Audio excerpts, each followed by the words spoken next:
तेबे आज अर्थात जून 2 सोमवार आजिकार पाणीपाग अपडेट आसी जाइछि। आज संध्या पर्यंत समुदाय 8टी जिला को वर्षा बिजुली घड़घड़ी एवं झटका पवन पर येलो वार्निंग जारी करिछि भुवनेश्वर स्थित आंचलिक पाणीपाग विज्ञान केन्द्र।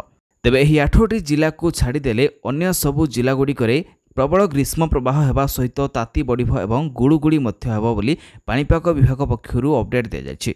अन्यपटे ओडिशा रे वर्तमान मौसुमी छुईथिले मध्य आगामी सप्ताहे पर्यंत राज्यर अधिकांश जिले में विशेष वर्षार संभावना नहीं, किंतु किछि किछि जिले में वर्षा हेबो जेउगुड़िकरे दिन बेला गरम गुळुगुळी हेबा सहित मध्याह्न परे वर्षा बिजुली घड़घड़ी हेबा सहित झटका पवन बहिबो बोली पाणीपाग विभाग पक्षरु कुहा जायछि। तेबे आज केउ केउ 8टी जिला को सबु संध्या पर्यंत येलो वार्निंग जारी करा जायछि। ए विषय संपूर्ण खबर जानिया पय हेले वीडियो को शेष पर्यंत देखंतु। ता सहित चैनल को नुआ को रेसिथिले कवरेज ओडिया को सब्सक्राइब करबा सहित नोटिफिकेशन को मध्य ऑन कर दियंतु। प्रतिदिन पाणीपाग संबंधी समस्त अपडेट तथ्य जानि परिबे।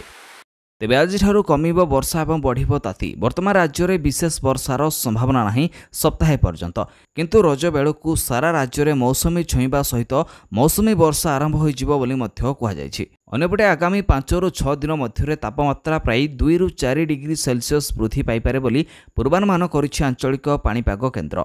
दिन बेला गरम एवं गुळुगुळी हेबा परे मध्याह्न एवं संध्या समय राज्यर अनेक स्थान में वर्षा घड़घड़ी सहित काल बैशाखीर आशंका रही। घंटा प्रति 30 ରୁ 40 किलोमीटर बेगरे झटका पवन हेबार मध्य संभावना रही। तेणु विभिन्न जिला को ही समय सतर्क रहिबाकू परामर्श दिया जायछि। तेबे वर्तमान जानिनेबा आज अर्थात 2 जून सोमवार दिन संध्या पर्यंत केउ केउ 8टी जिला को सबु वर्षा बिजुली घड़घड़ी एवं झटका पवन पर येलो वार्निंग जारी करिछि पाणीपाग विभाग। तेबे से 8टी जिला गुड़िक हला गंजाम, गजपति, कंधमाल, रायगड़ा, कलाहांडी, नवरंगपुर, कोरापुट एवं मालकानगिरी।